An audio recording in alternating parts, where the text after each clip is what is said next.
Halo Adik kelas 11, apa kabarnya? Semoga masih tetap bersemangat ya.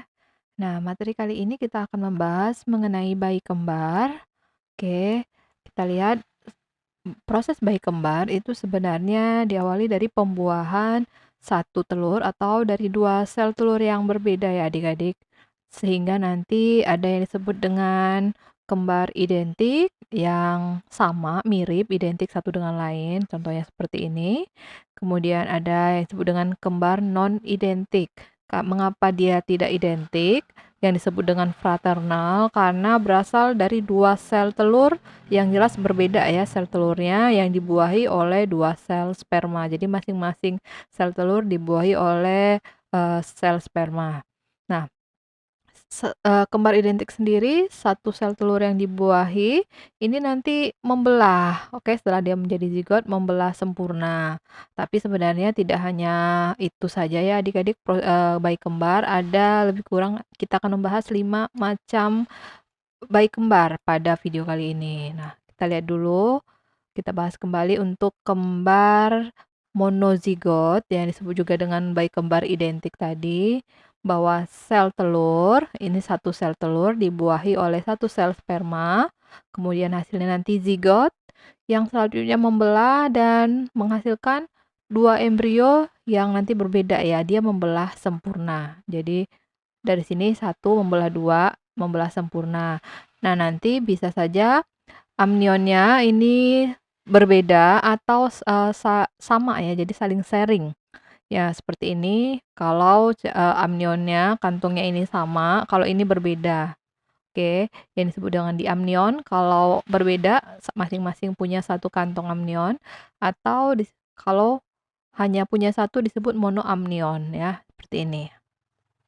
Nah, kembar identik biasanya jenis kelaminnya sama ya, sama-sama perempuan atau sama-sama laki-laki. Nah, jika embrio membelah sebelum menempel, maka bayi kembar memiliki plasenta terpisah. Karena nanti di sini kita lihat plasentanya ada yang sama, ada yang terpisah ya adik-adik. Nah, jadi jika dia membelah dulu sebelum menempel, makanya dia akan punya plasenta yang terpisah.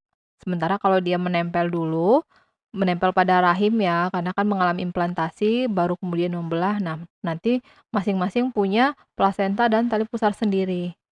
Oke, ini gambarnya ya. Ini berarti dia membelah dulu, menempel dulu baru membelah atau menempel dulu baru membelah sehingga berbeda ya. Nah, sekarang kita lihat kalau kembar dua telur. Oke. Kembar dua telur ini tidak identik ya, disebut dengan kembar non-identik, dizigotik atau fraternal. Nah, kita lihat sini jenis kelaminnya juga bisa berbeda. Kalau yang dizigotik, oke. Umumnya memang wanita menghasilkan satu sel telur, tapi bisa saja karena obat tertentu atau hormon tertentu yang dikonsumsi menghasilkan dua sel telur. Ketika dibuahi, masing-masing oleh sel sperma yang berbeda, sehingga hasilnya adalah nanti bayi kembar. Nah, ini dia menempel pada rahim, plasenta terpisah, amnion terpisah. Namun beberapa bisa dia plasentanya satu ya. Oke, umumnya satu plasenta, satu amnion seperti ini. Tapi bisa saja dia tadi berbagi plasentanya. Yang jelas untuk kembar dizigotik jenis kelamin bisa berbeda, kemudian ciri-cirinya bisa berbeda ya. Fenotipnya tidak identik satu dengan lainnya.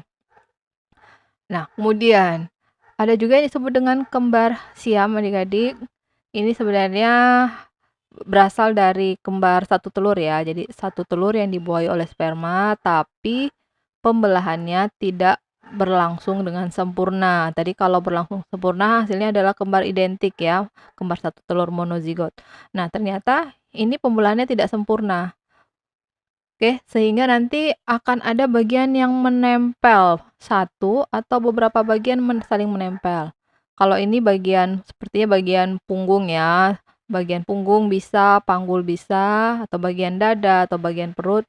Kalau bagian ini bagian kepala, contoh yang ada di gambar bawah ini, kepala menyatu. Nah, bahkan bisa saja meninggal sebelum dilahirkan ya untuk kembar siam ini. Nah, dan proses untuk pemisahannya juga sebenarnya agak-agak beresiko. Nah, sekarang kita lihat kembar berikutnya. Kembar superfekundasi ya. Jadi kalau kita lihat di sini, meskipun bayi kembar ternyata memiliki perbedaan yang mencolok ya dari warna kulit di sini dan warna mata dan sebagainya. Ternyata ini merupakan prosesnya bayi kembar dari ibunya sama tapi ayahnya berbeda.